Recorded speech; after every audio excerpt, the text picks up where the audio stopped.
Então, pronto, pessoal. Aqui vocês estão vendo que sou eu e Marcos, os professores de minicurso, como eu já falei.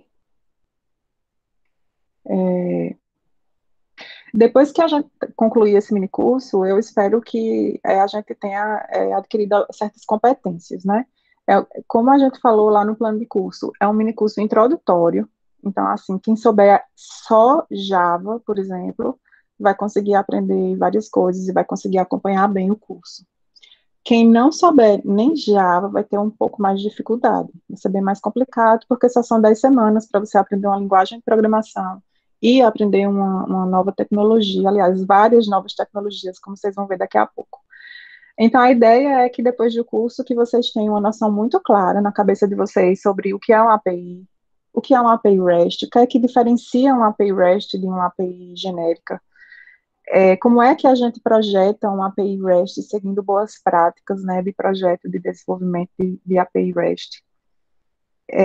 Compreender as práticas de design de back-end, porque no fundo, a gente vai construir uma aplicação Java, né, usando um monte de tecnologia nova, um monte de coisa pronta que a gente vai começar a usar, mas no fundo, a gente vai desenvolver uma aplicação Java e depois projetar uma API para expor essa aplicação para o mundo. E aí a gente precisa rever boas práticas de programação orientada a objeto e usar certos padrões de design que são muito usados hoje atualmente para desenvolver esse tipo de aplicação. A gente vai usar Java e Spring Boot e Spring MVC como o framework de desenvolvimento da gente, e então a gente vai ser capaz no final do curso de desenvolver um software de back-end com API REST simples, né, mas já usando o banco de dados, já usando autorização com tokens. Então, é muita coisa para a gente ver rapidamente. Então, a gente vai precisar de bastante dedicação, assim, de todo mundo. Os padrões arquiteturais de design que a gente vai conversar durante essas 10 semanas são de API REST, né, que a gente vai conversar um pouco sobre isso já hoje, mas mais em outras semanas que vão seguir. A gente vai conversar também na semana que vem sobre o padrão MVC. Eu acho que não vai ter aula síncrona na semana que vem, mas é, essa, essa, esse padrão de projeto Model View Controller está planejado para ser visto semana que vem. Quando a gente for começar a acessar bases de dados, como banco de dados mesmo, ou qualquer outra base de dados que guarde os dados de forma permanente, a gente vai ver o padrão de projeto DAO, que é o de Data Access Objects. E a gente também, eu espero que vocês relembrem lá de quando vocês aprenderam o sobre os padrões GRASP, né, para atribuição de responsabilidades, porque no fundo eles são os mais importantes para a gente ver aqui. Depois, se vocês tiverem esquecido sobre esses padrões, eu posso postar algum material para vocês irem relembrando sobre eles. Mas esses padrões GRASP, eles não vão ser alvo do nosso curso, não. Eu coloquei aqui só porque é muito importante para quem vai fazer desenvolvimento de Java, certo? Beleza, eu posto depois.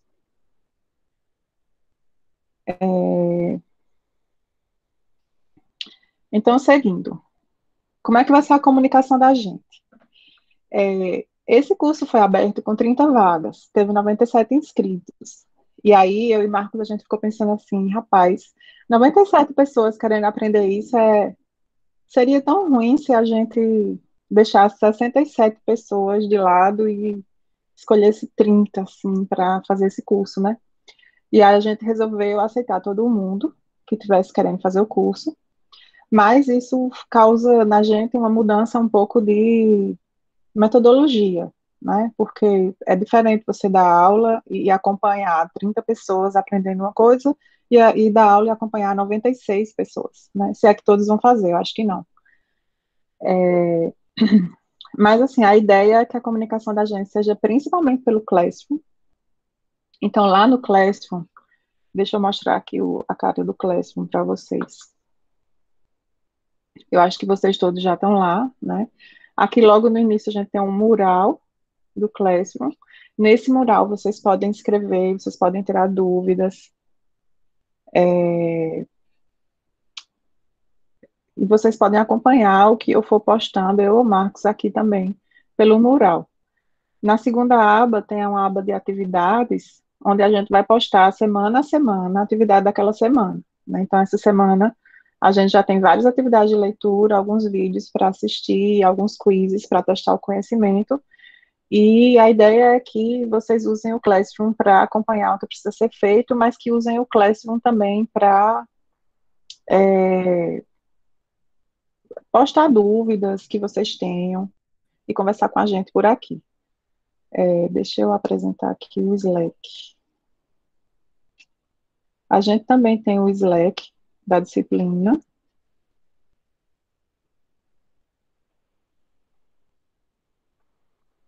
Ué, meu Slack não está querendo sair do lugar.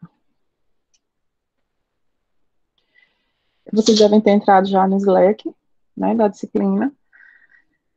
A ideia é que a gente faça o seguinte: as dúvidas que vocês acharem que são dúvidas mais permanentes, assim, uma dúvida que várias pessoas podem ter, uma dúvida mais genérica, vocês podem postar no Classroom, porque lá no Classroom ele vai manter o histórico das dúvidas e eu posso responder, Marcos pode responder. Outros alunos que saibam responder podem também responder, isso é muito bem-vindo, porque como são muitos alunos, provavelmente eu e Marcos, se forem muitas dúvidas, provavelmente eu e Marcos não vamos dar conta de tudo. Então, quem já tiver alguma familiaridade com esse assunto, ou já estudou, já entendeu, e pode responder um colega, ótimo, tá? Isso é muito bem-vindo aqui no curso da gente. Quando for alguma dúvida menos importante, a gente vai usar o Slack, certo?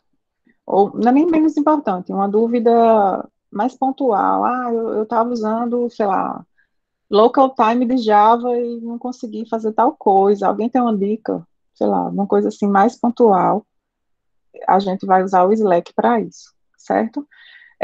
As atividades são entregas todas pelo Classroom, tudo é feito pelo Classroom, e a ideia é que vocês consigam organizar o tempo de vocês, porque perceba que isso é diferente de uma disciplina presencial, que a gente está junto 2 vezes por semana, e aí a gente consegue conversar mais pessoalmente e entender as dificuldades melhor. Então, assim, vocês precisam organizar o tempo de vocês, né, de algumas horas por semana, para vocês acompanharem um minicurso, certo?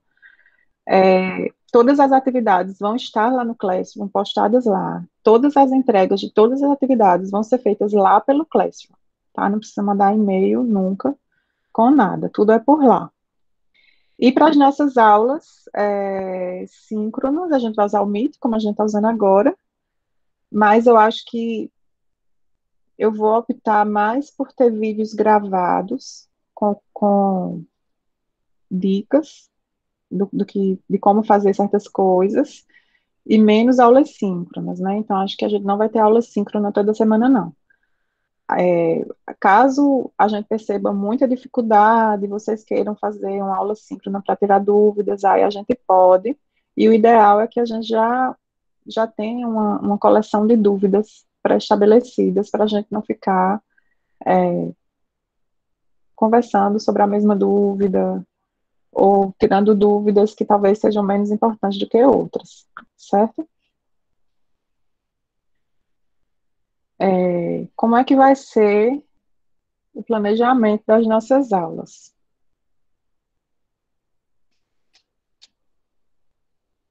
Vocês já estão conseguindo ver o plano de curso? Consegue aí, não? Dá para ver, sim. Pronto, joia. Então, aqui tem um planejamento das 10 semanas, tá?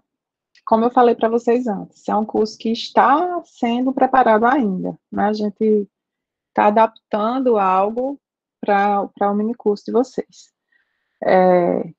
Então, na primeira semana, que é essa que a gente está vivendo agora, a gente vai ver uma introdução à API, a introdução à aplicação web, o que é front-end, o que é back-end, arquitetura de aplicações web e uma introdução à API REST, certo?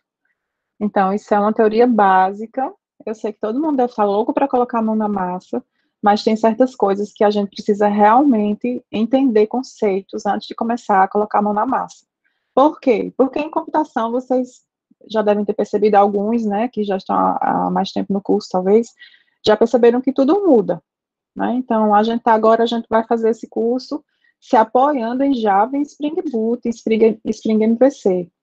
Mas, daqui a 10 anos, pode ser que isso não seja mais o que há de melhor para se estudar, que vocês vão ter que fazer APIs usando outras tecnologias. Então, entender certos conceitos, o que é uma API, o que é um framework de desenvolvimento, o que é uma aplicação web, essas coisas provavelmente não vão mudar, né? A gente não vai deixar de ter aplicações do web.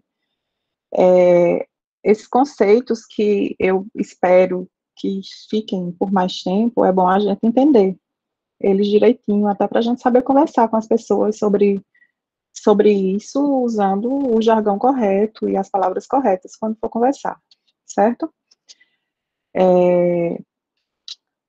Então, aqui, esse material aqui, vocês podem acessar por aqui, mas isso tudo que está aqui que eu vou mostrar para vocês vai em algum momento aparecer lá no Classroom, certo? Aqui é só para vocês terem a visão geral do que vai ser. A gente vai selecionar alguns vídeos do YouTube, como vocês já viram, né? Selecionei alguns que eu gostei, coloquei aqui. Vai ter quizzes também para testar os conhecimentos, e alguns vídeos eu vou confeccionar, porque tem algumas coisas que eu gostaria de mostrar para vocês que eu não achei pronta lá no YouTube, certo? Depois, na segunda semana, a gente vai continuar com alguma teoria básica, aprender o que é um framework de desenvolvimento, o padrão MVC, estrutura básica de uma aplicação, back-end, né, que é o que a gente vai desenvolver no final das contas, e mais detalhes sobre a API REST com MVC, dicas, boas práticas de como projetar uma API REST. E nessa segunda semana, a gente já pode começar a ter um pouquinho de mão na massa, né? Então, no final da semana que vem, eu vou passar para vocês um lab, para vocês começarem a fazer, que é um roteirinho para vocês programarem em casa uma API REST usando o Spring MVC. Na outra semana, a continuação de usar Spring MVC. Quando vocês começarem a colocar a mão na massa, vocês vão ver que mesmo uma coisinha bem pequenininha vai ter um monte de dependências de outro software, que a gente precisa gerenciar isso direitinho. Então, é bastante coisa para ir assimilando assim de uma vez. Então, isso aqui vai ser bem simples. Depois, na quarta semana, a gente vai começar a entender, a gente vai estudar sobre o padrão de projeto para acesso a dados persistentes, que é o padrão DAO, que o mundo inteiro usa, quando vai acessar o banco de dados, usa esse padrão, e Java tem um monte de ferramentas que apoiam a gente, e Spring Boot também, que apoiam a gente para fazer o desenvolvimento disso, e nessa semana 4 a gente vai liberar mais um lab para vocês fazerem, dessa vez um lab que já acessa um banco de dados, tá? Já tem gente curioso com a OBD, minha sugestão é que a gente vai usar o H2, tá? Depois, na semana 5, a gente continua esse lab, porque vai dar um pouco mais de trabalho, e na semana 6, a gente vai começar a estudar sobre autenticação e autorização, também de forma muito simples, né? Então, ninguém fique com a expectativa, eu vou usar a API da Google, na minha aplicação a gente se loga com o login Google ou com o login Facebook, como outras aplicações usam, a gente não vai usar isso ainda. A gente vai ter que gerenciar os próprios usuários e fazer uma autenticação bastante simples, por conta do tempo, mas vai dar para vocês terem uma noção do conceito de autenticação, de como é que se faz a autenticação usando tokens, que é o que todo mundo usa, é a autenticação com tokens. Aí vai ter mais um labzinho pequenininho, vocês vão passar mais uma semana nesse lab. Na semana 8 é quando eu vou falar sobre relacionamentos entre entidades, que é quando a gente vai usar BD de forma um pouco menos de brincadeirinha, né? Porque até essa aula 7, a minha intenção é que a gente vai usar BDs com elementos que não se comunicam, com entidades que não se comunicam entre si, e a partir da semana 8 a gente vai começar a usar relacionamentos entre entidades, e essa é a parte mais complicada do curso, na verdade, e é tanto que eu coloquei aqui como sendo um avançado opcional. Então, quem ainda não tiver tipo, mestre nas coisas que a gente viu até a semana 7, é melhor ficar entendendo um pouco melhor os conceitos que a gente viu até a semana 7, do que avançar para ver relacionamento entre entidades. E aí a gente espera que nas últimas 3 semanas, que todo mundo faça um mini projeto da disciplina, que é simplesmente uma aplicação do back-end com API REST que permita que essa aplicação seja usada, tá? Esse mini projeto, eu e Marcos, a gente vai definir um mini projeto,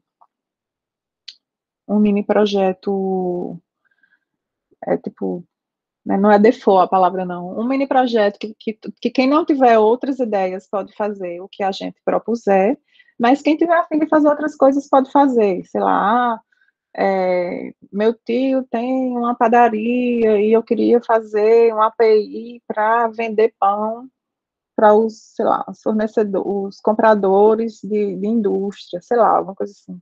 Aí você vai fazer uma API para a padaria do seu tio vender pão, certo? Aí fica meio livre, porque eu acho que motiva mais vocês, certo? Voltando para a nossa apresentação. Até aqui todo mundo está acompanhando, alguém quer falar alguma coisa, tirar alguma dúvida específica?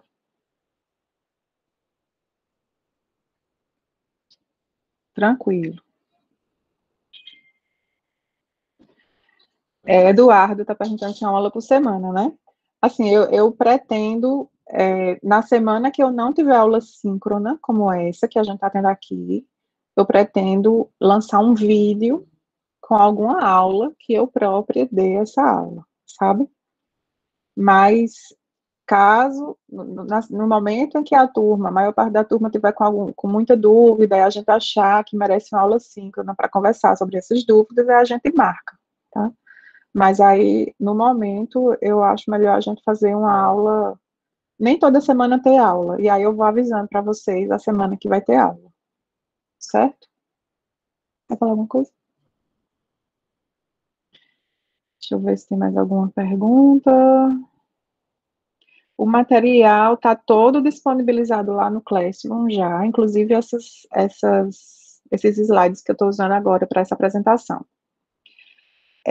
Além do H2, se a gente conseguir, que será o máximo, eu espero que sim, chegar ao ponto de implantar a aplicação em algum lugar, numa nuvem, que provavelmente vai ser o Heroku, aí lá a gente vai usar o Postgres, certo? Porque lá não tem H2. Mas, por enquanto, eu acho que quando a gente vai desenvolvendo localmente, o H2 é o mais simples de se configurar e de se usar e funciona muito bem. Não precisa mudar absolutamente nada na aplicação Java para a gente mudar de H2 para MySQL, para Postgres ou para qualquer um outro que seja um banco de dados relacional, certo? Apenas umas configurações que precisam ser modificadas. Então, continuando. Eu sempre gosto de mostrar isso aqui. Vocês viram que lá no plano de aulas, o que a gente vai ter é sempre material para leitura, material de vídeos, né, aulas síncronas, algumas, e a gente tem roteiros, labs, né, que eu coloquei lá a mão na massa, né?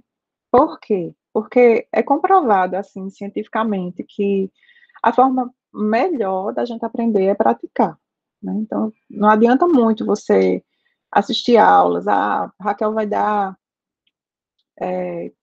8 horas de aula por semana, e aí a gente vai aprender mais, não vai, né? Vocês estão vendo essa pirâmide aqui, essa parte aqui de cima, o lecture é aula, né? O que vocês vão gravar dessa aula que eu falei hoje para vocês, daqui a um mês vai ser 5% do que eu falei, certo? Se você começar a ler, daqui a um ano, você gravou 10% do que você leu, que é melhor do que as aulas. Se você começar a ver vídeos, além de ler e de assistir aulas, você já aumentou um pouco mais sua compreensão, seu conhecimento sobre aquilo. Se você vir demonstrações daquilo, né, tipo um vídeo que eu vou gravar demonstrando como é que você cria uma API REST com Spring MVC e mostrando bem direitinho quais são os pacotes e tudo, isso é uma demonstração bacana, você vai gravar 30% daquilo ali, Se você participa de grupos de discussão, então, se vocês próprios se organizam para estudar em grupos, eu sei que a gente tem que manter o isolamento, mas a gente pode usar o Meet, vocês podem usar o Meet, né? Todo mundo tem um e-mail acadêmico da UFPB, e vocês, qualquer um de vocês pode criar uma sala e chamar os colegas para discutir alguma coisa, alguma dúvida ou alguma ideia que vocês tenham, certo? 50% aqui já em grupos de discussão, certo? Já respondo essa. Ah, não, isso foi Marcos, o pessoal quer uma pergunta, eu já ia dizer sim. Marcos está comentando que vocês próprios podem criar lá no Slack canais e adicionar quem vocês quiserem adicionar para criar esses grupos de discussão, certo? Aí aqui esse amarelinho é praticar, né? Quando a gente pratica, quando a gente faz alguma coisa, a gente aprende muito mais. 75% do que a gente teve que aprender para fazer, a gente grava meio que por muito tempo, né? Não diria para sempre, porque já é demais. E quando você ensina outras pessoas, você grava mais ainda, né? Então, essas coisas vão ser, essas atitudes, assim, de usar os canais do Slack, criar canais, criar grupos, se organizar para estudar em grupos, tudo, cada um na sua casa, por favor, certo? Sem se encontrar. Isso é muito bem-vindo no nosso curso. A prática também é muito bem-vinda. Então, assim, eu vou passar laboratório. Se alguém já for muito avançado e fez muito rápido, inventa coisas a mais para fazer lá, né? Não vai fazer mal, porque a prática é importante. E ensinar o que vocês sabem, né? Se alguém já está um pouco mais avançado, pode começar a tirar dúvidas de outros alunos, né? Vocês podem se oferecer para a gente, para ser monitores, será muito bem-vindo quem já tiver algum contato com isso, certo? A gente vai precisar também de algumas ferramentas instaladas na máquina de vocês. E aí, primeiro vocês têm que escolher a IDE que vocês mais se sentem confortáveis em trabalhar. Eu me sinto confortável no Eclipse, então, quando eu for gravar demonstrações, ou até em aulas síncronas, que eu for mostrar algum exemplo, vai ser tudo no Eclipse, tá? Mas se vocês preferirem IntelliJ, ou Visual Code, ou qualquer outra, ou VI, eu tive um aluno que gostava do VI, fazia tudo à mão. Enfim, vocês ficam livres para escolher o que vocês quiserem. Só o que eu estou querendo falar do Eclipse é que, como eu vou gravar as coisas no Eclipse, mostrar exemplos no Eclipse, se você não tiver nada de sua preferência, é melhor você usar o Eclipse, porque pelo menos você vai ter esse apoio de ver as coisas que eu vou apresentar, quando eu for apresentar, que vai ser no Eclipse, certo? Depois, vocês têm que instalar na máquina de vocês um software que vai gerenciar as dependências. Quer dizer, a gente está começando a desenvolver uma aplicação que vai depender de um monte de outras aplicações, bibliotecas, que estão fora do nosso programa, certo? Antes, vocês usavam só a biblioteca Java, faziam um import e aquilo ali resolve, né? Porque já está tudo no Java quando você instala na sua máquina.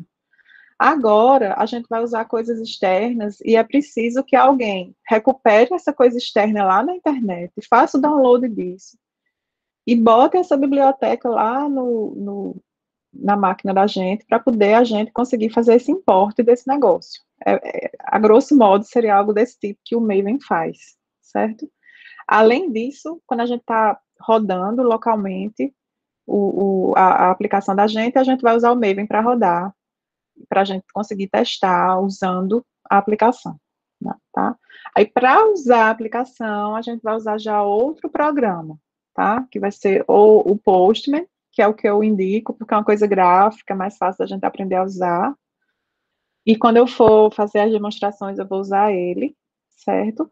Mas quem gostar de mais desafios, e quem gostar, for muito fã de linha de comando, que não é muito meu caso, pode usar o curl, que serve para a mesma coisa, certo? Você vai mandar requisições para a sua API. Porque lembre que a gente vai só desenvolver coisas de back-end. Back-end é o que a gente não vê. Já já a gente vai falar mais sobre isso. Então, a gente não vai ter um negocinho com a interface para usar e tal. A gente vai ter que gerar requisições HTTP, enviar para a aplicação da gente, receber a resposta e olhar a requisição HTTP na resposta para ver se é a resposta certa. Então, a gente vai usar o Postman para isso, ou quem preferir se aventurar sozinho no curl pode se aventurar.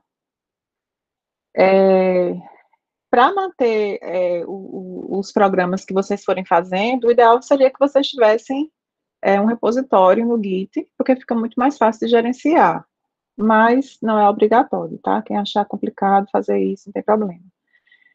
E no fim, quando a gente for implantar a aplicação da gente, a gente muito provavelmente vai usar o Heroku, que é gratuito, e é um servidor de nuvem onde a gente pode colocar a aplicação para rodar, e a gente vai receber um endereço, uma URL dessa aplicação, e qualquer pessoa no mundo vai poder usar essa aplicação que você colocou lá, tá?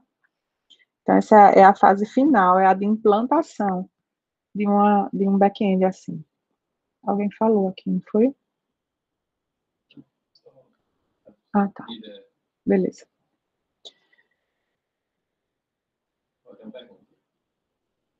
Eu nunca usei Insomnia. Tem alguém perguntando aqui se pode usar Insomnia ao invés de Postman, porque tem funcionalidade específica no Postman, vai ser usada.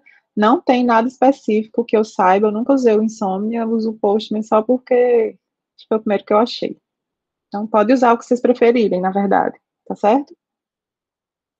Aí, de novo, quem não tiver nenhuma preferência, pode ir para o Postman, porque quando eu for mostrar exemplos, eu vou mostrar lá no Postman, tá bom?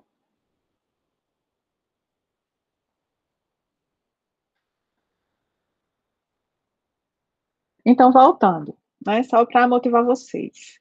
Por que é que a gente deve cursar esse curso até o fim, né? Vocês sabem que isso é um curso opcional, né? Então, vocês não têm a obrigação de fazer esse curso. Esse curso, ele não vai contar na carga horária obrigatória de vocês, disciplinas obrigatórias. Lá, para quem é do DCX, aluno do DCX do Campus 4, ele pode contar como conteúdo flexível, então depois provavelmente vocês podem abrir um processo para contar como conteúdo flexível de vocês. Eu não sei como é que está em outros departamentos, se os outros também têm essas atividades complementares que também podem ser contabilizadas como créditos. Aí vocês têm que ver com os professores de vocês, a coordenação de vocês lá, certo? É ótimo. João Paulo está dizendo que tem. Ótimo. É, no CI tem, né? Beleza.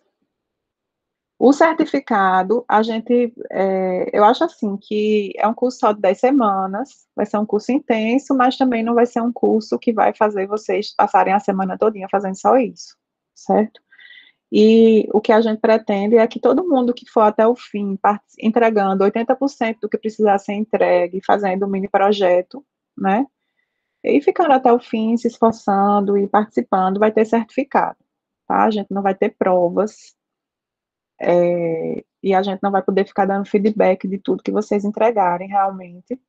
Então, a gente conta que cada um é grandinho o suficiente para saber se está acompanhando o curso ou não, né? E aí fazer as entregas do que realmente fizer, né? A gente não vai ter tempo de corrigir as coisas que vocês fizerem, todas. Talvez a gente abra um ou outro para ver, mas não vai conseguir com muita gente.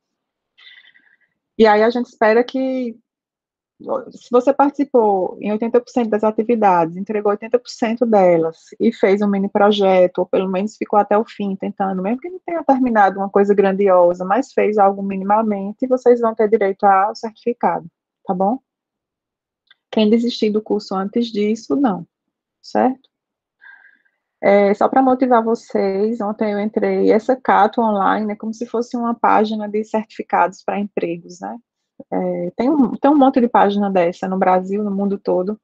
Aí eu entrei nessa, que foi a que me veio à mente, e ontem tinha 468 vagas de empregos abertas para programador back-end, né, que é o que esse curso vai ensinar a vocês, o que é que um desenvolvedor back-end faz no fim das contas, né.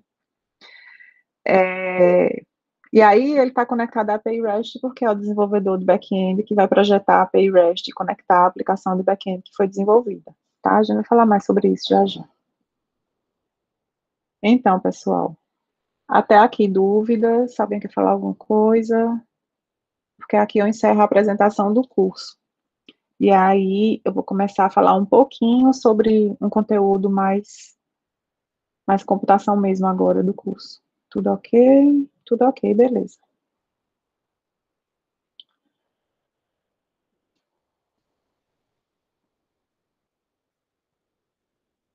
Então, vamos conversar um pouquinho sobre a API, né? Não sei, eu vi que vários já entregaram o quiz, que é o primeiro quiz, é exatamente sobre a API, né? Porque é um conceito muito importante para vocês guardarem. E aí a gente vai conversar um pouquinho sobre APIs agora, né? Todo mundo aqui pagou lá em Campina da P2, que a gente aprendia orientação a objetos com Java. Eu acho que em Rio Tinto tem uma linguagem de Java também no segundo período, né? Depois tem outra de orientação a objetos. Quando vocês cursam essas disciplinas, aí vocês fazem uma aplicação, um programa Java, né? Provavelmente tem um projetinho no final, e você faz um programinha todo completo. E esse programa roda onde? Alguém lembra?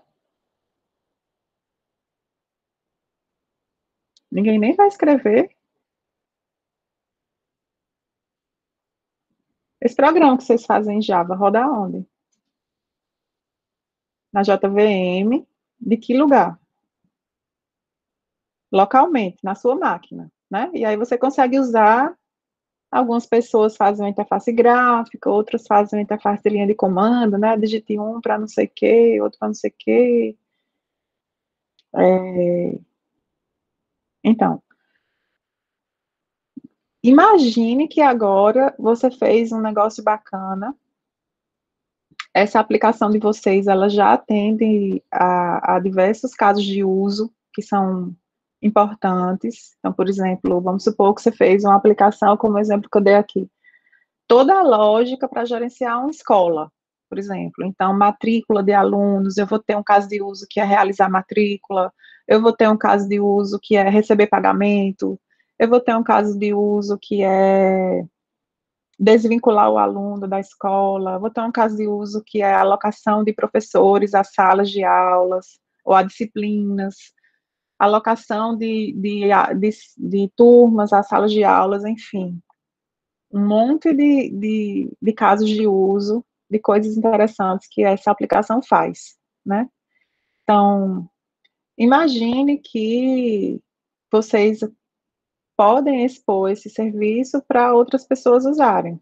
Qualquer dono de escola poderia, por exemplo, ou outras aplicações poderiam conversar com a escola de vocês, por exemplo, pedindo listagem de alunos.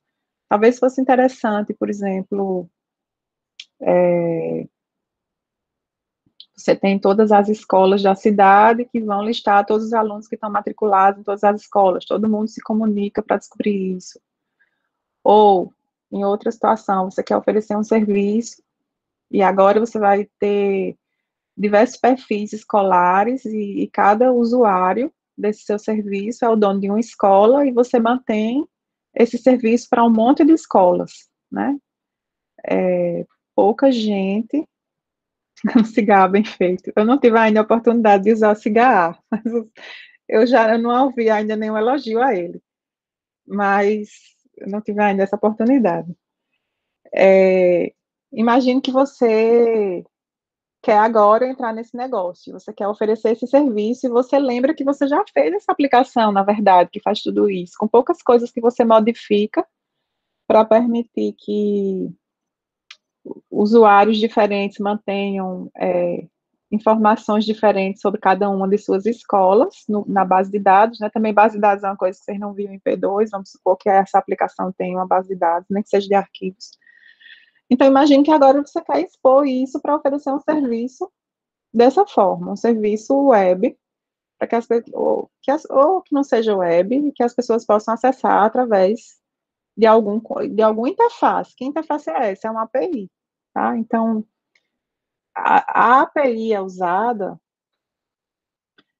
para permitir, na verdade, que esse programa que você tem, que tem acesso a dados e que já tem toda uma lógica, e que já oferece serviços bem especificados nos casos de uso deles, que esse programa possa ser acessado de qualquer lugar do mundo através de uma API.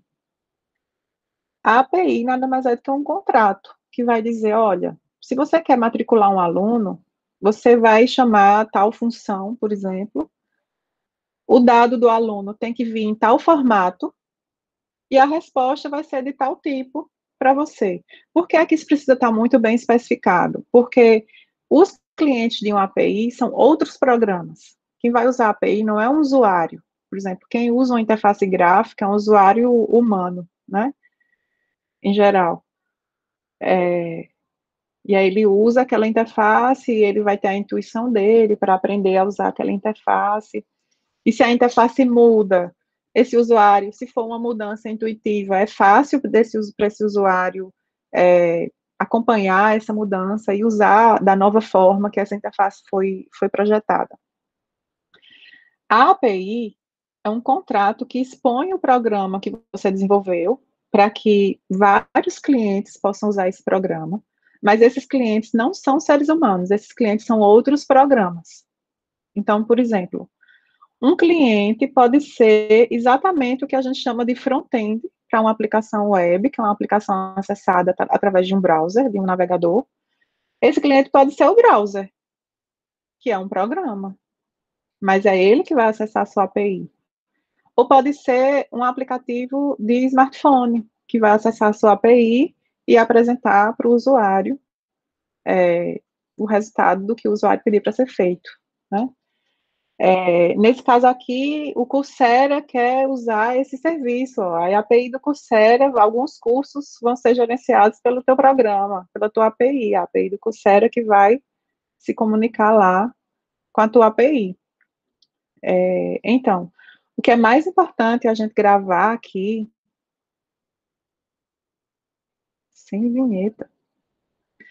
O que é mais importante é a gente gravar aqui é que uma API é um contrato de uso de um serviço que vai definir como é que outro programa pode usar esse serviço. Quais são as chamadas que o outro programa vai fazer para usar esse serviço? Como é o formato dos dados de parâmetro de entrada para cada função dessa? Como é que vem o resultado? Em que formato vem esse resultado? Certo? Quais são os tipos de resultados que podem ter? Então, tudo isso faz parte desse contrato. Tudo que a gente precisar especificar para que um outro programador desenvolva um programa que use essa API deve estar na API. Tá? É o contrato, a API.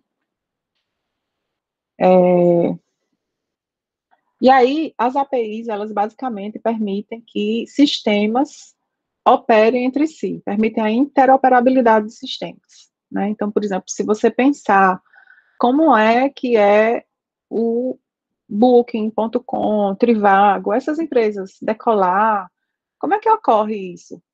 Como é que o Booking conhece tanta informação de tantos hotéis assim, rapidamente? Não é alguém que fica ligando para cada hotel e, e inserindo lá no Booking, não. É um software que tem no Booking, houve um acordo entre o Booking e os hotéis de que API cada hotel tem que expor, e o Booking simplesmente vai conversando com essas APIs e pedindo as solicitações, seguindo esse contrato dessas APIs, para poder apresentar lá na web, né?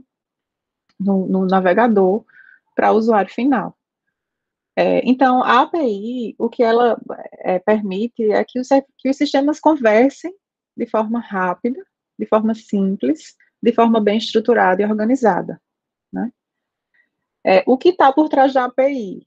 Geralmente vai ser um programa, geralmente, sempre vai ser um programa que vai estar por trás daquela API respondendo. E esse programa, tipicamente, vai ter acesso a uma base de dados, né? A base de dados daquela empresa que está oferecendo aquele serviço, né?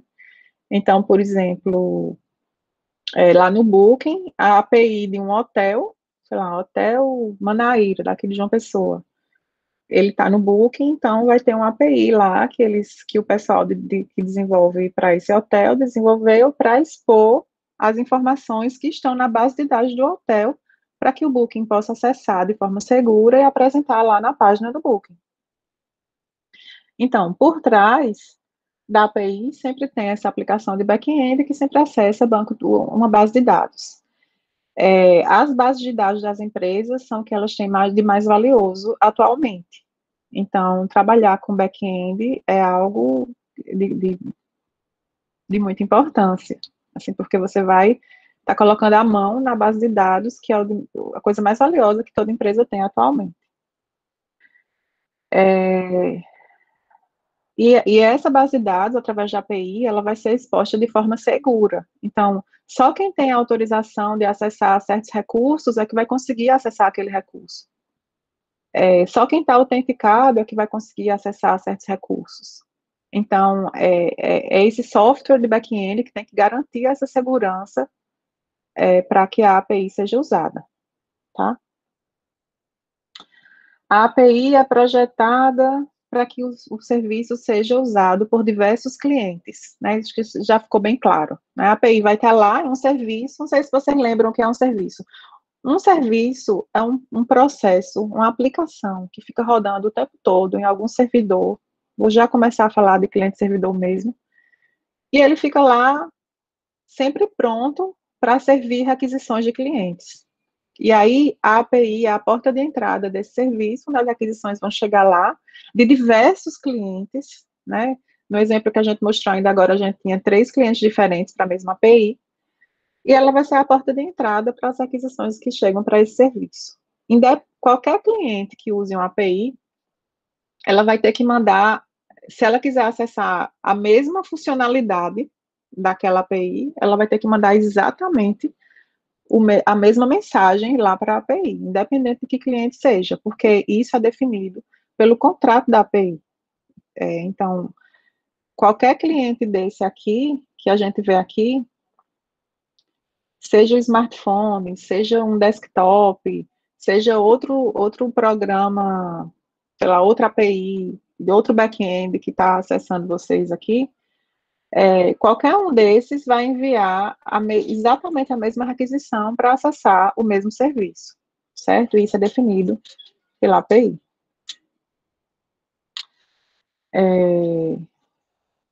Acho que aqui já foi falado. E aí, o que é que a API define, né? Só para a gente gravar um pouco melhor. Ela vai definir tudo que um outro programador precisa saber para fazer o programa dele acessar o seu através dessa API. Então, você tem que pensar, ele precisa saber quais são as funções, como é o nome exatamente, como é que eu chamo cada função, vai precisar saber qual é o endereço, né, o endereço mesmo de internet, né, onde esse meu serviço está rodando, ele vai precisar saber a porta que esse meu serviço está ouvindo, ele vai precisar saber o nome de cada recurso que eu ofereço, que são essas funções que eu estou chamando, ele vai precisar saber para cada função ou recurso, como se ele precisar passar dados de entrada, que dados, como é que é o formato desses dados, né? Enfim, se ele pediu alguma coisa que merece uma resposta, eu vou retornar dados para essa requisição. Como é o formato desses dados? Porque quem vai receber não é um ser humano, quem vai receber é outro programa que vai precisar processar esses dados. Então, ele tem que saber a priori como é esse formato para poder conseguir processar esses dados da forma como ele precisa processar. Então, tudo isso vai estar lá na API. Porque a gente tem que lembrar sempre que o usuário da API é outro programa, sempre, tá? Sempre. O usuário humano é só o usuário do programa que a gente chama de front-end. E o front-end é um usuário da API, que é outro programa, tá bom? Beleza até aqui sobre a API? Ups. Alguém quer tirar alguma dúvida? Tranquilo. Joia. Se vocês forem tendo dúvidas, vão falando aí no chat, tá? E aí, esse curso aqui não é sobre a API em geral, né? Esse curso aqui é sobre a API REST. Aí, o que é que diferencia a API REST do resto das APIs, né? A API REST é o modelo de referência atualmente para todos os back-ends que vão ser acessados via internet, eu diria, mas em geral via web, certo? A API REST, ela usa qualquer protocolo de comunicação da internet, tá? Mas o padrão, de fato, que a gente tem hoje é que a API REST vai se apoiar no HTTP, né? Então, HTTP é o protocolo que todo mundo aqui já usou, né? Para navegar, todo mundo coloca, sabe que o HTTP, dois pontos, barra, barra, está indicando qual é o protocolo que o navegador, que é o cliente da internet que você está usando, ele vai usar que protocolo para conversar com o servidor que ele vai acessar. É a primeira parte da URL, é já esse protocolo, HTTP. É o protocolo que todo mundo usa para se comunicar via web, né, no mundo inteiro. Então, o protocolo que o cliente de uma API REST vai usar para se comunicar com a API REST é o HTTP. E esse uso vai ser levado muito a sério. Então, o HTTP vai ser usado muito, de forma muito séria, quando a gente está falando de API REST, sabe? Os comandos, as ações associadas a esse protocolo vão ser usadas de forma correta, tem que ser usadas de forma correta. Os códigos de resposta, aqueles códigozinhos 200, porque deu certo, 404, not found, todo mundo já encontrou um desses, né? Um erro 500, que é de erro interno, aconteceu um erro interno lá no servidor e ele retornou esse erro 500, que ninguém sabe o que danado foi. Tudo isso faz parte do protocolo HTTP de comunicação entre o cliente e o servidor. E aí a API REST vai se apoiar nesse protocolo de forma muito forte, certo? A API REST de referência que a gente mais usa hoje, tá? Além disso, a API REST, para trocar dados entre o cliente da API e a API, vai sempre usar formatos de dados leves, que são tipicamente usados na web. Então, pode ser JSON, que é o que a gente vai usar aqui, mas poderia ser XML também, tá? Mas a gente vai se focar aqui no curso com JSON. Além disso, que também faz parte do protocolo HTTP, a troca de informações entre o cliente e o servidor de uma API REST, ela é sem estado, a gente diz que é stateless. Aí o que é que significa isso? Quando um cliente vai conversar com o servidor, cada troca dessa, o cliente manda a requisição, o servidor manda a resposta de volta. Cada troca dessa, de mandar a requisição e receber a resposta, são vistas de forma independente. Então, quando você abre uma página, que no final aquilo ali é uma aplicação web, sei lá, de um comércio eletrônico, você quer comprar alguma coisa. Por mais que você tenha a sensação de que o servidor sabe que aquilo ali é uma sessão que você está estabelecendo com o servidor, você tem essa sensação que o servidor guarda informação sobre essa interação que você está tendo com ele. Na verdade, não existe isso, né? Quando, de alguma forma, toda a requisição que vai para o servidor, ela tem que carregar toda a informação que o servidor precisa para atender ela. Porque ele não lembra, lá no servidor, lá na API, a API não precisa lembrar, o programa que está por trás da API, ele não precisa lembrar qual foi o último pedido que esse cliente fez para ele lá. Ele não guarda esse tipo de informação. Então, essa troca de mensagens é independente. Manda uma requisição, recebe a resposta. Pronto, ali morreu essa interação. Próxima requisição que for, para o servidor, é uma nova requisição que ele vai tratar de forma independente das outras requisições que você mandou. Então, por exemplo, quando você entra numa página e você se loga, e você continua logado naquela página, não é porque o servidor guardou, essa nova requisição foi daquela professora lá, Raquel, que já estava logada. Aí eu vou começar a tratar ela como Raquel. Não é isso, não. É que cada requisição sua envia o seu token representando você e comunicando que você já está logada. Aí quando o servidor recebe isso, ele vê, o usuário desse negócio é Raquel. Deixa eu ver aqui, o da Raquel, é Raquel. E aí ele vai me tratar como Raquel porque a requisição informou que era Raquel que está ali, não porque ele sabe que o pedido anterior era de Raquel, então o próximo também vai ser. Isso não existe, tá? Essa comunicação é sem estado, não existe dependência, informação sobre essas interações entre cliente e servidor. No REST, as funções, quando a gente diz assim, vamos pegar uma função de adicionar aluno, eu vou matricular um aluno, tá? Quando a gente chama isso, a gente fala sobre isso, a gente diz que não, a gente não chama de função, a gente chama de recurso. Então, uma escola, ela vai expor recursos. Por exemplo, os recursos de uma escola podem ser alunos, podem ser aulas, professores. E aí, quando eu vou adicionar um aluno, eu vou mexer no recurso alunos. E aí eu preciso solicitar isso através de uma requisição HTTP. Provavelmente eu vou usar o POST, que é o método HTTP, para a gente adicionar novos dados no banco de dados. A gente vai falar mais sobre isso depois. Eu tenho que saber exatamente o nome único desse recurso que eu quero adicionar. Vamos supor que é /alunos. E aí eu vou fazer um post em /alunos. E eu tenho que saber como é o formato dos dados de representação de um aluno para que eu, como cliente da API, possa enviar as informações desse novo aluno que precisa ser adicionado. E isso vai em dados no formato JSON.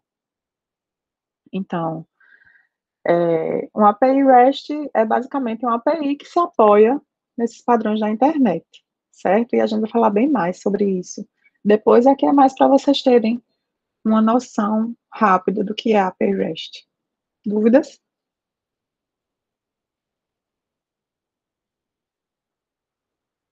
Dormiram. Tenham acordado.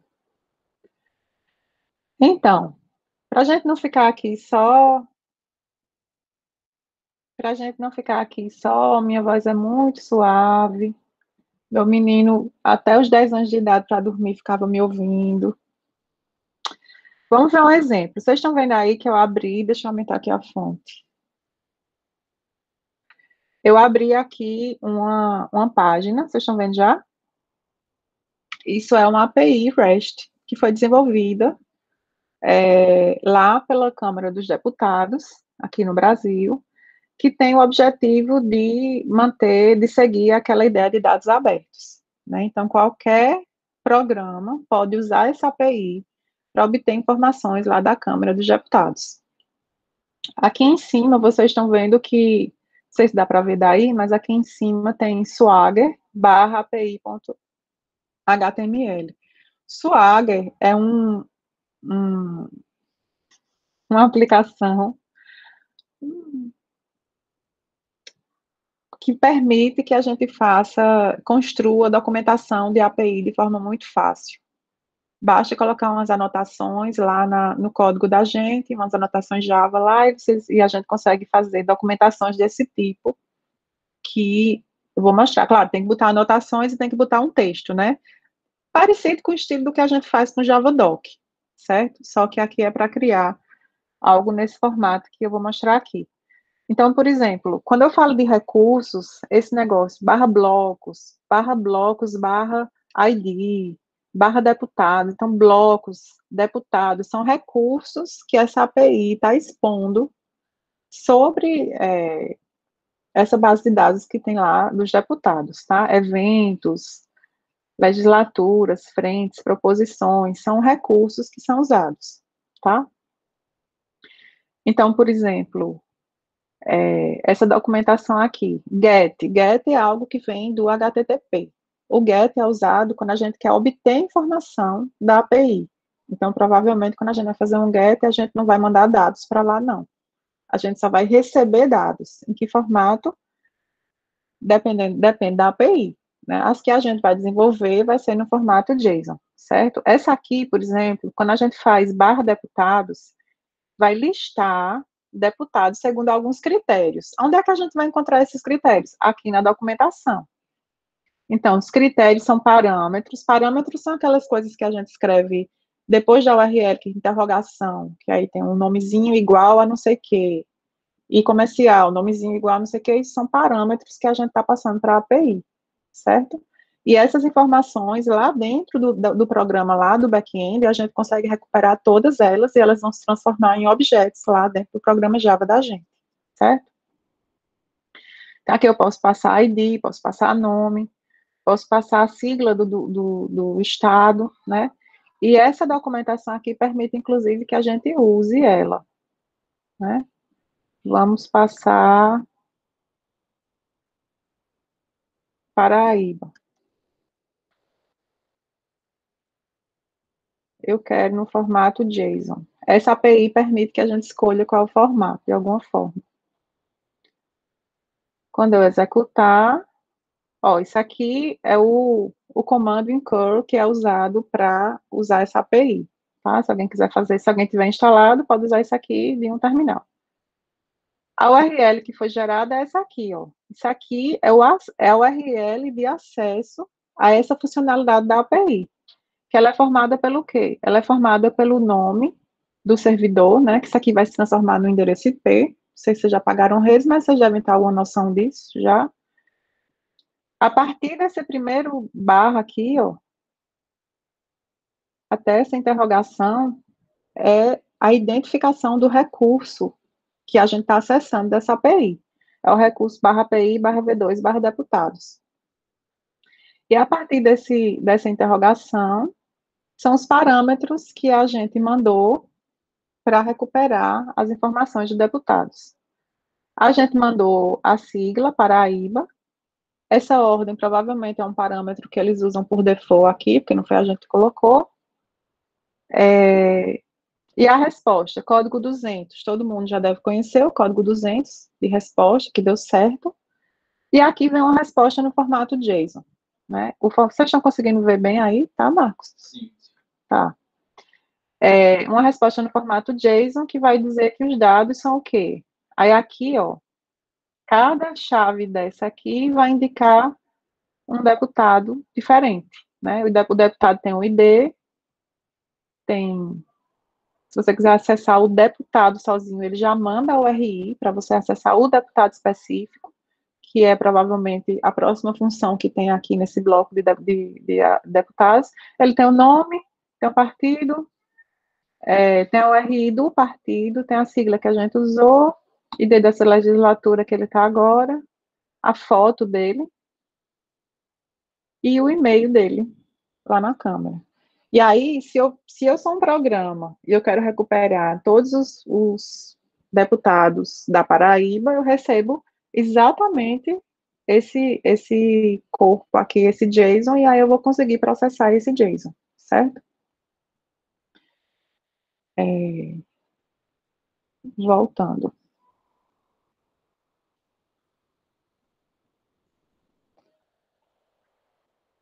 Beleza até aqui? Todo mundo tem uma noção bacana do que é uma API REST? Professora, uma dúvida. Bom dia. Bom dia. Os parâmetros são definidos pela regra de negócio de cada API, certo? O que eu vou Certo, passar para o parâmetro e o que eu vou receber como resposta. isso. A senhora falou que as APIs só podem ser consumidas por uma máquina, ou seja, minha pergunta é, se eu for consumir uma API com outra API, eu tenho que saber os Uhum. parâmetros da segunda API que eu quero passar. Uhum. Se eu obtiver um erro, por exemplo, se eu não passar um parâmetro certo, eu posso tratar isso na minha API e mostrar ao front-end, por exemplo, jogar ela no try-catch e dizer, ó, os parâmetros são inválidos, alguma coisa do tipo. Ou o erro que Pode. estourar na segunda API vai estourar na minha. Você está falando, por exemplo, você é o front-end, é isso? E não, eu sou o back e vou consumir uma segunda API, tá? O cara vai, sei lá, Tá, vai você vai usar a API da Google para fazer a autenticação. Isso, isso. Aí eu quero saber se o erro estará no Google. Quando ele vir, eu posso tratar esse erro na minha e mostrar para o front. Uhum. Entendi sua pergunta. Isso depende do tipo de erro. É igual, é a mesma decisão que a gente toma quando a gente vai usar o try-catch. Eu vou tratar ou eu vou relançar? Se você consegue tratar, você pode tratar. E aquilo vai ficar invisível. Mas se você não consegue, por exemplo, nesse caso que o usuário digitou a senha errada, você não vai conseguir tratar isso, então você vai ter que lançar.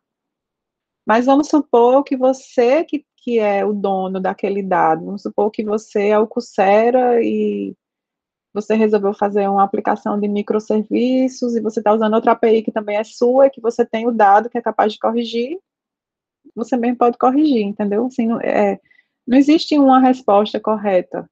Você trata ou você não, você lança. Vai Você depender vai do. tratar, vai depender do caso. Você vai tratar se você é a autoridade para tratar aquele erro, entendeu? Entendi.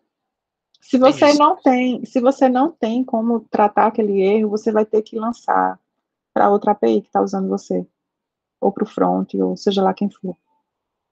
Show, obrigado. Nada. Mais alguma dúvida?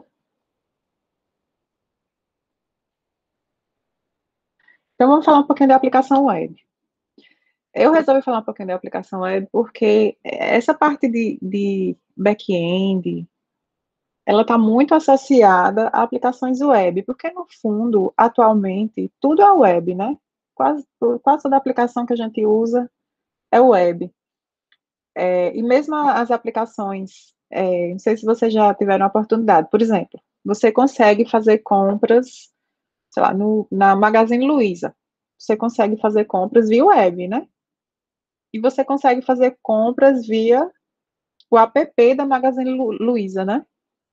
Vocês acham que eles têm dois back-end diferentes, um para o app e um para o web?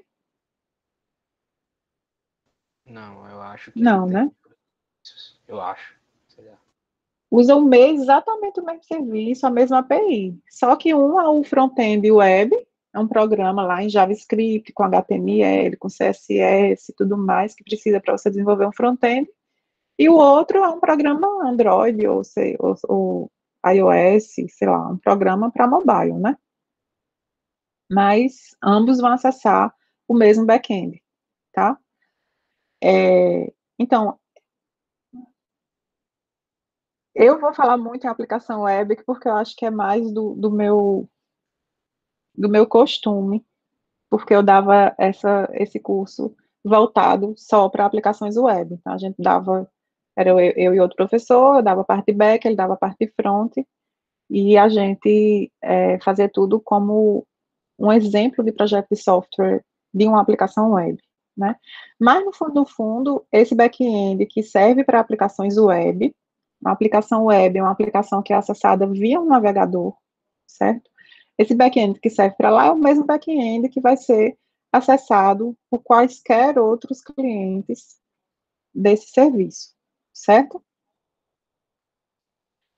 Esse tipo de aplicação que a gente está falando aqui, a aplicação web, ela é, em geral, cliente-servidor, certo? Você tem o servidor, que é onde vai rodar o seu software de back-end, onde vai rodar a base de dados, onde a API vai estar lá exposta para receber as requisições.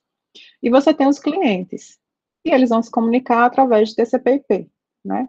Lá na camada de aplicação, o que está falando, quando é uma API REST, provavelmente vai ser HTTP, porque a gente está falando de web, certo? Como a gente já viu, um servidor ele vai poder atender a múltiplos clientes, tá? Então, eu vou fazer o back-end, eu vou acessar os dados, eu vou expor através de uma API, vai ter um monte de aplicações que vão se conectar a esse back-end para obter serviços de lá, tá? O cliente universal da aplicação web é o browser, né? Todo mundo já deve saber. No servidor, a gente vai ter um processo rodando, quem já pagou SEO sabe o que é. Então, vai ter uma aplicação que vai estar sendo executada lá nessa máquina servidora, e falando de redes, essa aplicação vai ouvir uma certa porta, né? A porta default da web é a porta 80, mas quando os serviços passaram a ser dinâmicos, a gente geralmente usa a 8080 e deixa a 80 para as coisas estáticas. Mas, na verdade, a gente pode usar qualquer porta, porque lá na URL de acesso ao serviço lá, como a gente viu lá da URL lá dos dados abertos da câmera, se a gente estiver ouvindo uma porta que não é a default, a gente pode colocar dois pontos e a porta, certo? Sempre é o cliente que inicia a conversa, nunca é o servidor, Então, essa é uma das principais características de um modelo cliente-servidor. O servidor está lá, pronto para servir, mas quem inicia a conversa é sempre o cliente, mandando uma requisição para o servidor. É por isso que a porta que o servidor escuta e o endereço do servidor, ou o nome dele, né, o nome internet dele, precisa ser bem conhecido para poder a gente conseguir acessar ele via internet. Já o cliente, a gente não precisa saber quem é a porta que o cliente ouve, qual é o endereço IP do cliente, porque como é o cliente que inicia, o servidor sabe que só é retornar para aquele endereço e aquela porta que foi de informação quando chegou a requisição lá, né? Em oposição a esse modelo, existe o modelo entre pares, que a gente não vai falar aqui, porque a gente vai se focar aqui só no modelo cliente-servidor. O modelo entre pares é aquele modelo que a gente usa para fazer downloads de coisas que não deveria. Como é o nome daquela aplicação? Esqueci. BitTorrent, por exemplo. E são os torrents.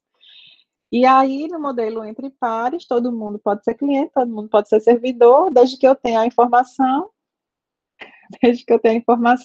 eu vou conseguir obter aquele dado daquele cliente que se tornou servidor porque ele tem o dado, né? Então, a gente não vai focar nesse tipo de arquitetura aqui, a gente vai focar só no cliente-servidor, certo?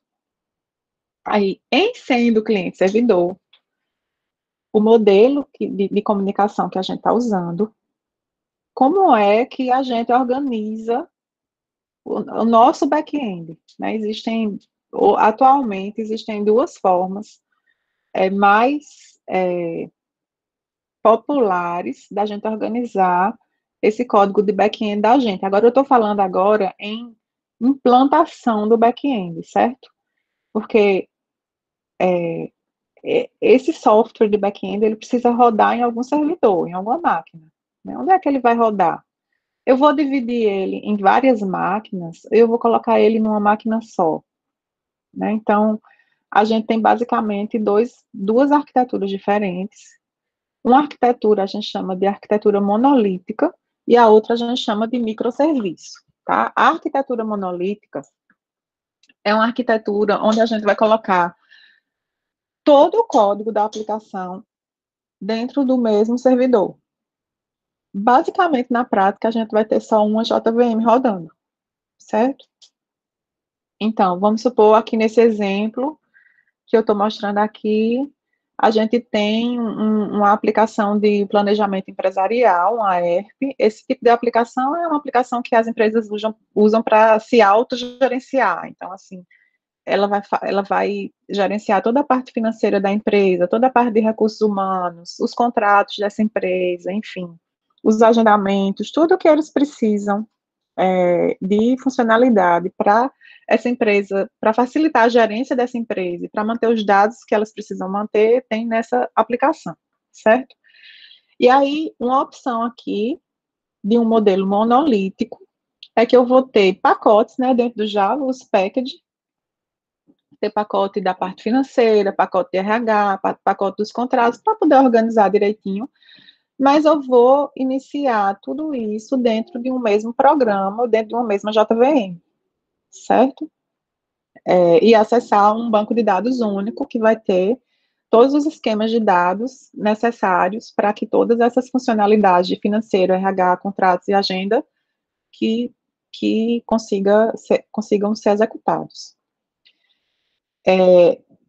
É o que basicamente a gente faz em P2, né? A gente tem tudo, a gente bota para rodar, faz o Java e bota para rodar, e a aplicação está rodando lá dentro de uma máquina, certo? Claro que quando a gente está falando desse tipo de aplicação, a gente pode replicar esses serviços em várias máquinas diferentes, mas eles são iguais e eles vão, no final, acessar o mesmo banco de dados, tá? Então, eu teria várias caixinhas dessa aqui, amarela e azul, aqui, várias dessas, todas acessando esse BD aqui, e aí eu consigo fazer um balanceamento de carga, se a carga tiver muito alta no meu servidor, certo? Mas o fato é que o core da minha aplicação, ele roda em uma única máquina, e a gente chama isso modelo monolítico. Quando a gente vai implantar lá no Heroku, A gente só precisa implantar em um lugar e ali está implantado e a aplicação rodando para o mundo inteiro acessar, certo? Entendido isso? Vou considerar que sim. Em oposição a esse modelo, existe o modelo. A gente só vai aprender o básico no Heroku de botar para rodar, somente. Não vai ter muita coisa de Heroku não, aqui não. Em oposição a esse modelo monolítico, a gente tem a arquitetura de microserviços. Imagine essa mesma aplicação, só que agora eu resolvi separar toda a lógica, do financeiro, eu vou colocar aqui nesse serviço aqui, que vai ter uma API aqui expondo esse serviço aqui, vai ter um seu banco de dados específico, tudo relacionado à parte financeira. Eu vou ter um outro, tudo relacionado à parte de RH. Eu vou ter uma outra API com outro back-end aqui, tudo relacionado a contratos. Eu vou ter um outro aqui, tudo relacionado a agendamentos e assim por diante. E aí, um cliente que quer usar isso aqui vai falar com um gateway, tá? Esse gateway, quando vai receber a requisição, ele sabe para quem rotear aqui, dessas várias APIs aqui, certo? Isso aqui é uma aplicação que segue uma arquitetura de microserviços, porque, aparentemente, esses serviços que são oferecidos aqui, eles são muito menores do que aquele serviço que estava aqui, né? Ops, que estava aqui, né? Esse serviço aqui, ele é muito maior, porque ele faz muito mais coisas do que cada um desses isoladamente, certo? Aí, como tudo na vida, aqui a gente vai ter vantagens e desvantagens de usar cada um. Alguém chutaria a principal vantagem de usar uma arquitetura monolítica? Essa arquitetura aqui. Qual seria a principal vantagem de usar ela? Alguém chutaria? Eu acho que ela é mais fácil de implementar. Muito. De implantar, na verdade, né? Isso, também. Eu vou botar para rodar uma coisa só, pá, e tá lá rodando. É mais simples de se utilizar, não é? É mais simples de utilizar. Eu acho que para o cliente não vai fazer diferença. Não, Ele vai mandar. Oi? Nada não. Facilita a implantação, sim. Agora eu vou fazer outra pergunta. Vocês acham que tem código duplicado em algum lugar? Aqui tem código duplicado, aqui tem código duplicado. Sim, acho que praticamente em quase toda página que eu vou fazer vai ter que duplicar o código, bem dizer. Aqui vai ter muito menos coisa duplicada. Porque, por exemplo, uma função que eu fiz aqui para o financeiro, sei lá, de recuperar alguma coisa, e se eu precisar aqui no RH dessa mesma função, eu posso chamar, né? Eu estou dentro do meu programa. Eu simplesmente chamo, né? Enquanto que aqui, se eu fiz alguma coisa aqui no financeiro e aqui eu preciso da mesma coisa, o que é que eu vou fazer? Paste and copy. Já ouviu falar? Copy and paste, aliás. Copiar daqui e colar aqui. É isso que eu vou fazer. E aí eu vou ter código duplicado aqui, certo?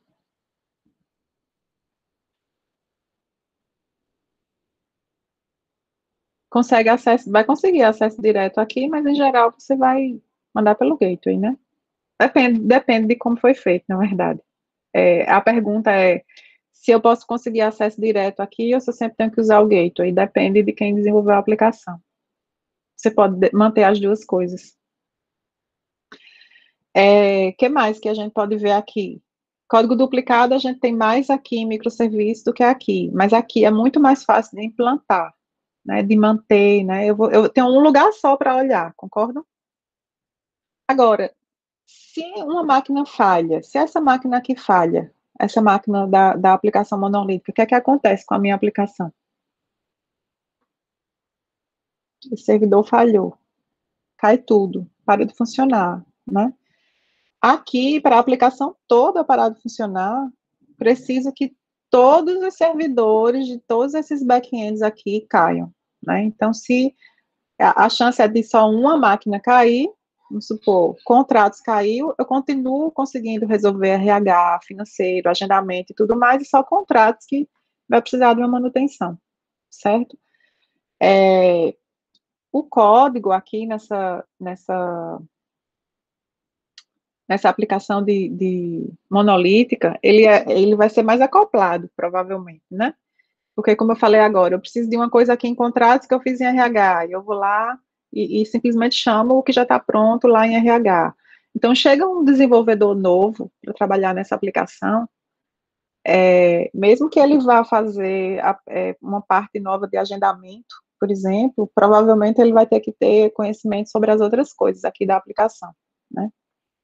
Enquanto que quando a gente está trabalhando com microserviço, o cara que vai chegar e trabalhar em agendamento, ele no início só precisa saber sobre agendamento. Claro que com o tempo os desenvolvedores precisam saber das outras coisas também, né? Mas o mais importante no momento é que ele aprenda só o agendamento e é muito mais simples de você aprender. O cigarro é monolítico, alguém está dizendo aqui. Esse cigarro é muito querido, viu? Eu estou ansiosa já para usar. Uma pergunta. Ah, Então quer dizer que esse API Gateway, cada um tem a sua função, né? Cada um tem seu pedacinho, né? Então isso. que se der algum erro, pronto, vamos supor, encontrar, só vai dar erro nele, não é? Como assim? Não entendi a pergunta. Tipo, esse gato, cada um tem um bloquinho aqui, pelo que eu tô vendo. Financeiro, RH, contratos, Sim, agendamento certo, e tal, certo. não é? O Cada, anterior, o anterior que a senhora mostrou, que só tinha só, aí pronto, esse aí. aham. Se caso der erro num desse aqui, vai dar em todos ou não? Se tiver um bug aqui, Sim. tu tá falando erro tipo bug, Uhum. aí depende do bug, né? Se for um erro que vai dar um out of memory, eu vou Hum. cair. Minha aplicação toda vai cair. Mas se for um Cai erro toda. que vai. Depende do erro. Se for um erro, um error mesmo, que vai fazer a JVM parar de funcionar, vai cair tudo. Mas se for um bug menor, que vai lançar uma exceção e continuar rodando, as coisas continuar rodando, só aquela função onde tem um bug que não vai mais funcionar, né? O que eu estava Entendi. falando de que a aplicação toda cai é quando o servidor cai. Um problema de hardware, por exemplo, ou um problema de rede. A placa de rede do servidor parou de funcionar. Se a placa de rede desse servidor parar de funcionar, a aplicação toda vai cair. Se a placa de rede desse servidor que está o RH parar de funcionar, só essa parte do RH que vai parar de funcionar. E os outros vão continuar funcionando, certo? Certo, entendi. Obrigado. Nada. Aqui é só o que a gente já conversou, né?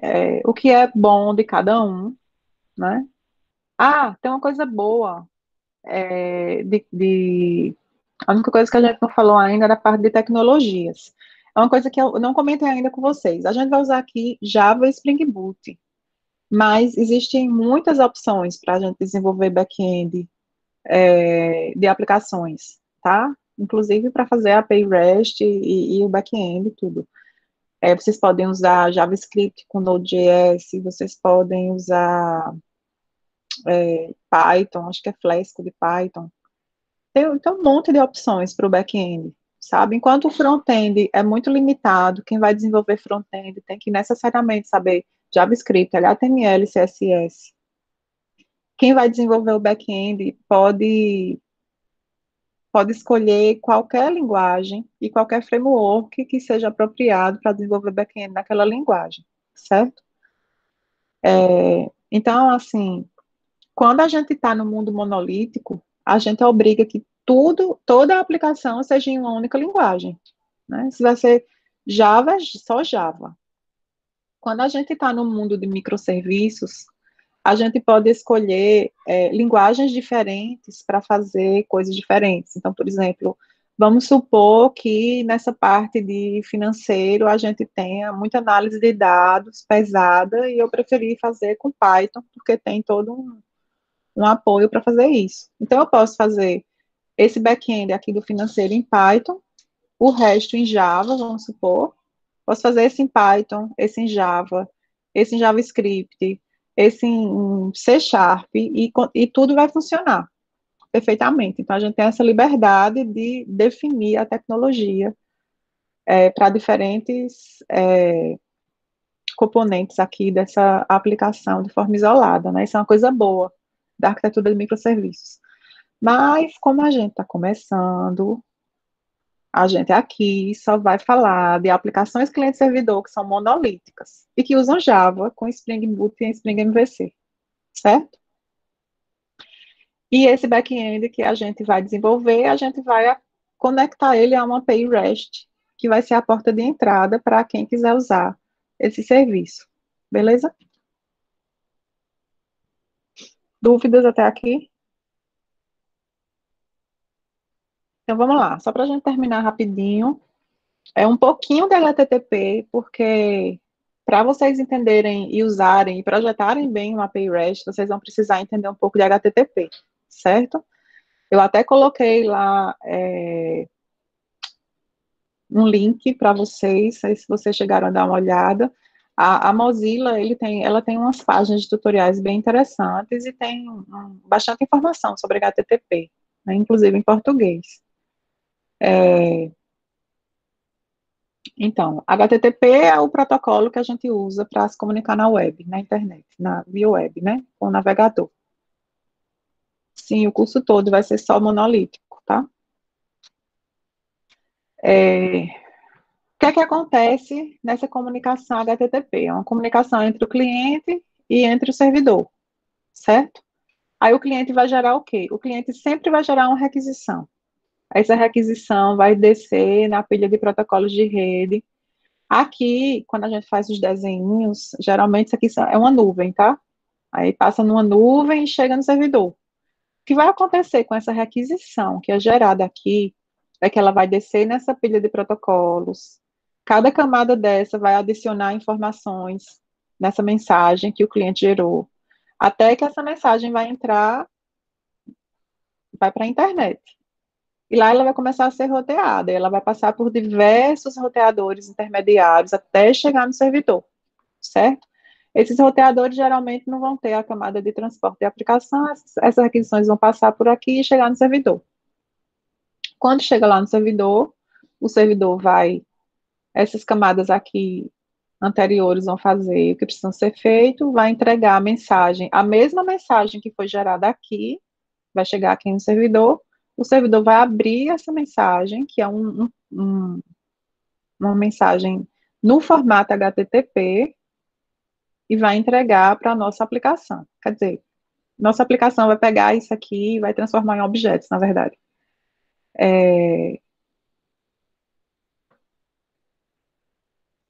Então, a comunicação que a gente tem que ter em mente é que o cliente vai gerar informações num certo formato, e lá no servidor a gente vai receber aquela mesma informação naquele mesmo formato, e é um formato definido pelo HTTP, que é o protocolo que a gente está usando, certo?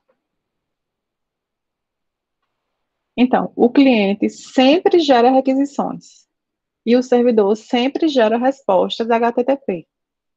Então, o cliente aqui é um browser como cliente, mas pode ser qualquer programa, certo? O cliente vai gerar uma requisição HTTP, vai chegar na API REST da gente, no back-end, vai pegar as informações daquela requisição HTTP, a gente vai transformar, e aí entra o framework que ajuda a gente a pegar essa requisição e transformar em objetos de forma transparente. A gente não tem esse trabalho, é como uma mágica que vai acontecer dentro do seu programa. De repente, aquele JSON que o usuário mandou querendo adicionar um aluno, de repente ele se transforma num objeto aluno dentro do seu código. E aí você vai fazer o que precisa ser feito lá, vai ler a base de dados, se for o caso, e vai gerar uma resposta HTTP para o browser. É sempre essa a comunicação. Aí, essa requisição HTTP, ela tem um certo formato. E essa resposta HTTP, ela tem um certo formato. Na requisição, o mais importante é a gente entender que toda requisição está associada a uma ação, como se fosse um pedido. E essa ação vem dos métodos HTTP que o próprio protocolo define, certo? Então, ações get para a gente obter informações, tá? Fazer como se fosse busca. Post para a gente adicionar novas informações, tá? é uma inserção, se a gente estiver pensando assim em banco de dados.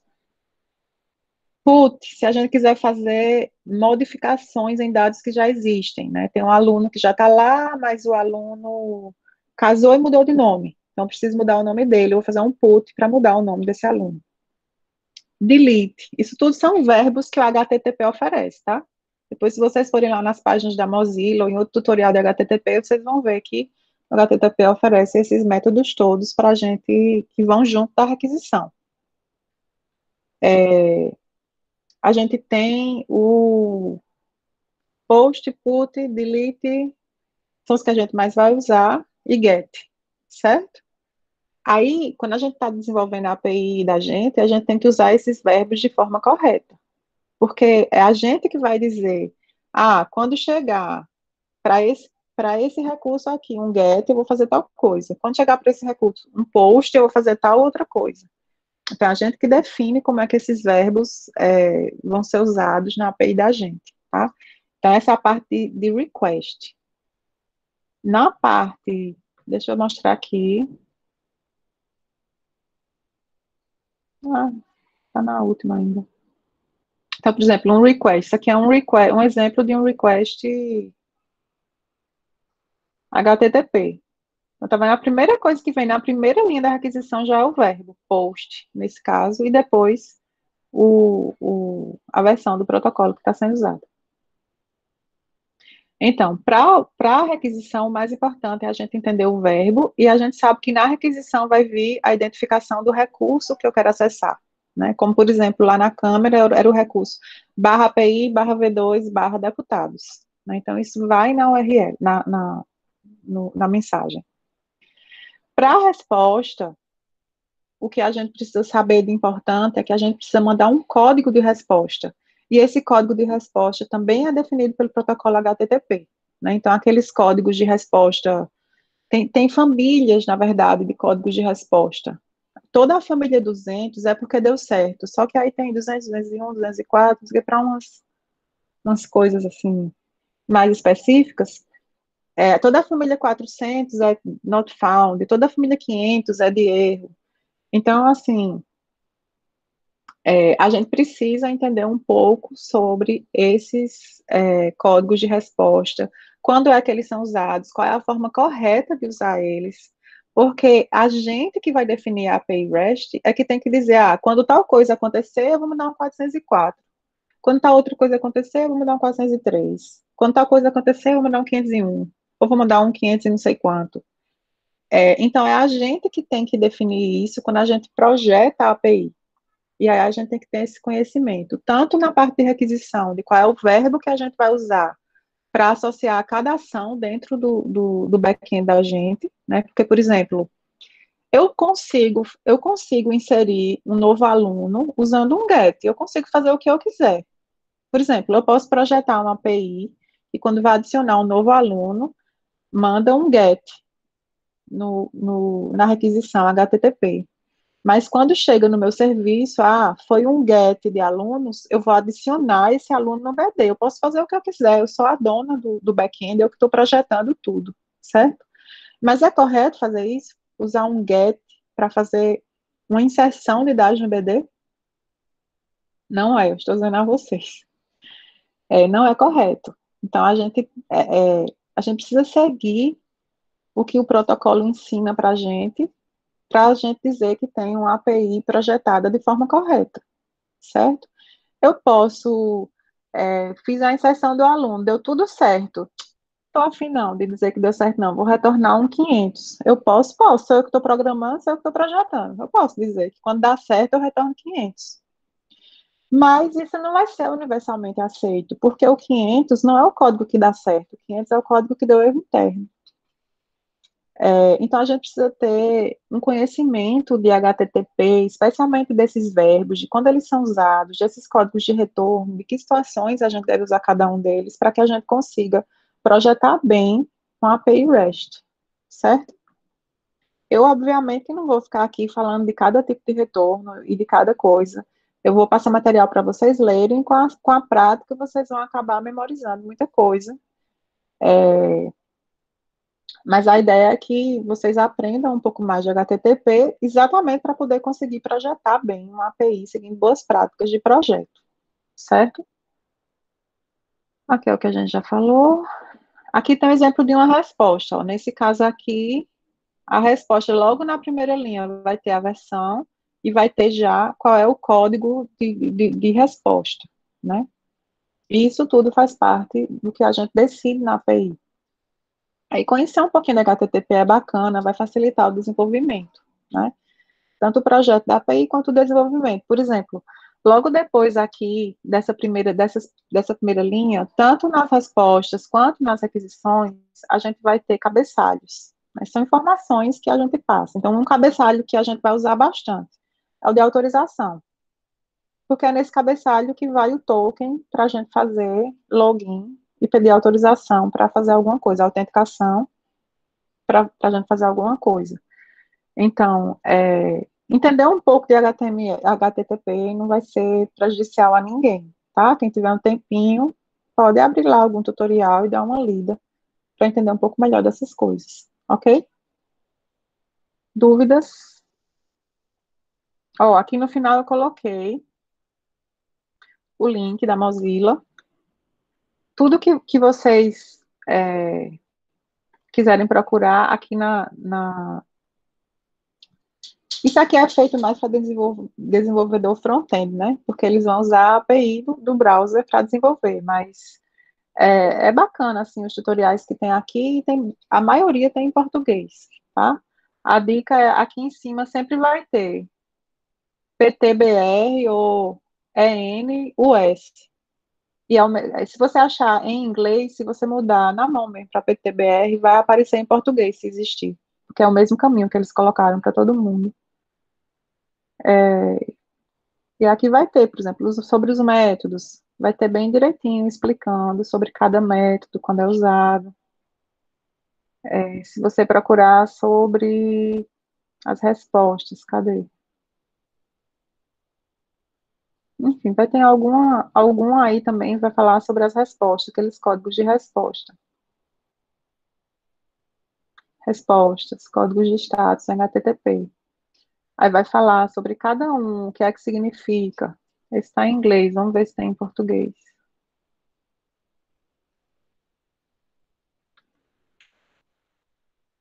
Tem, ó, em português esse. Aí vai mostrar cada um o que significa, e aí você vai dar uma lida aí. E claro, quando estiver desenvolvendo, se não tem nada disso memorizado, cada decisão que você vai tomar da seu projeto de sua API, você tem que vir aqui para consultar se é uma decisão correta, com base no que o HTTP definiu para o protocolo. Beleza? Dúvidas, pessoal?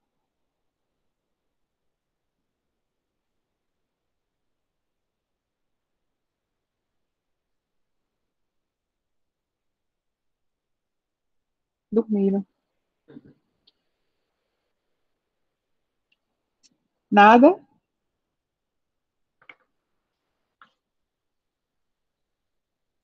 Ixi, Maria, o que foi que houve, hein?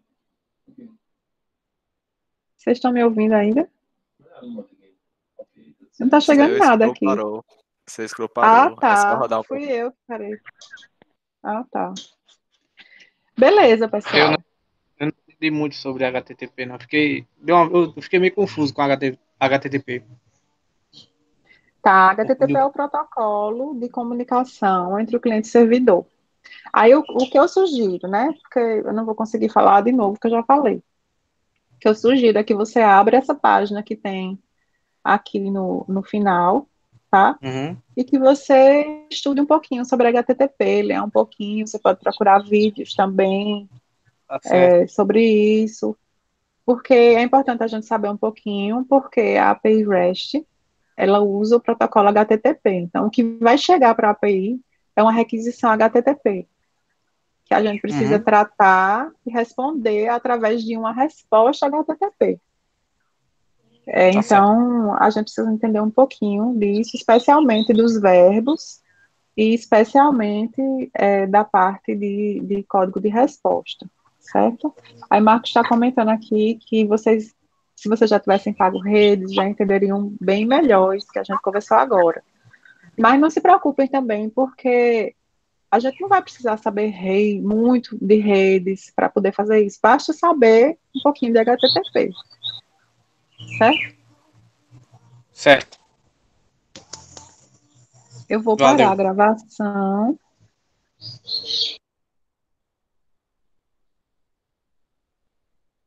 É interromper mesmo, né?